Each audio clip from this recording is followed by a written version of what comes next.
अरे बाप रे, मी आत्ता घराच्या बाहेर निघले आणि बघा बाहेर कसलं वातावरण झालंय. सकाळपासून पाऊस पडतोय आणि आता कसलं हे पाऊस. पाणी कसं वाहते झुळझुळ, बघितलं का? अरे बाप रे, डोंगर कसले झालेत, एकदम पांढरे शुभ्र, जसं काही कापसाचे चादर पांघरून बसलेत ते. हिरवेगार डोंगर आणि वरून पांढरी चादर. आणि ते तर इकडं तर बघा, बापरे किती सुंदर दिसायला लागले ते, जस काय आवळच डोंगरावरती बस पडलंय. इतकं भारी. आणि सकाळपासून पाऊस आहे,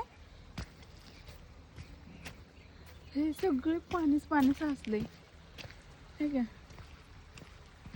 मी तर डोंगराचं तर मला एवढं आश्चर्य वाटलं, कसलं डोंगर झालेत हे.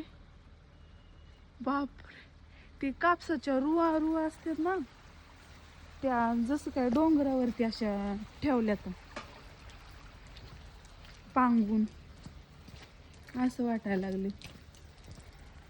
इतकं चिक चिक चिक चिक चिक चिक. त्या अरुणाचल मध्ये लयच पाऊस पडतो आणि सगळं सारखंच गारवा. इतकं थंडी वाजायला लागली आहे ना, बाहेर निघावंसं पण नाही वाटत. नंतर काय करणार, हे पाणी झुळझुळ पाणी, गारगार वारा पावसाच्या दार. हे बघा आभाळ, डोंगरावरती आभाळ कसं पांघरून बसलंय, है का नाही? एकदम सुंदर दृश्य, किती सुंदर आहे. वाव, मस्त. धरती पे स्वर्ग, या असंच म्हणावं लागेल याला, नाही का? स्वर्ग धरती पर अवतरलाय. किती मस्त वाटायला लागलं आहे की नाही? खालून हिरवी सृष्टी, त्याच्यावरती आभाळ अवतरले, किती वाव. स्वर्गामध्ये पण असंच असतंय वाटतं, दूर दूर दूर ना, तसं दिसायला लागलंय. चला जावं लागते, पण पाण्या पावसाचं काय करावं, पोटा पाण्यासाठी करावं लागतं. केल्याने होत आहे रे, आधी केलेच पाहिजे, करावंच लागन. नाही केलं कोण देईन भाकर तुकडा, आहे की नाही? चला जाऊया. नवल वाटायसारखं आहे बरं का, पण मला ते डोंगरावरती ते लय भारी वाटते, हे की नाही? बाष्पीभवन होतंय ना पाण्याचं डोंगरातून, जंगलामधून, मग ते वर जाते, त्याचे ढग तयार होतात आणि त्याचाच पाऊस पडतो, है नाही? चला, हे बघा पाणी डुब डुब डुब डुब डुब, कसा आवाज येतो, गुड गुड गुड गुड बडबड बडबड. इतकी थंडी वाजायली आहे ना, आणखीन पण थोडा थोडा पाऊस सुरूच आहे.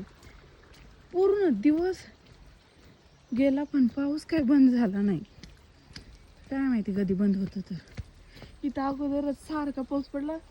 हे असले डोंगर आहेत मातीचे, हे ते मुरून मुरून खाली डासळतात, मग काय रोड ब्लॉक होऊन जाते, स्लायडिंग होते. कारण इकडचे घरच असे आहेत की डोंगराच्या कुशीमध्ये डोंगर करून बनवलेले आहेत, मग ते भिजले मुरले, सगळ्या मातीचे डोंगर आहेत, खाली पडतात, डासळतात. बघा किती भारी आहे. हे पक्षी कसे फिरायला लागलेत पक्षी, हे पांढरे कबूतर आहेत बसले तिथं, आवाज.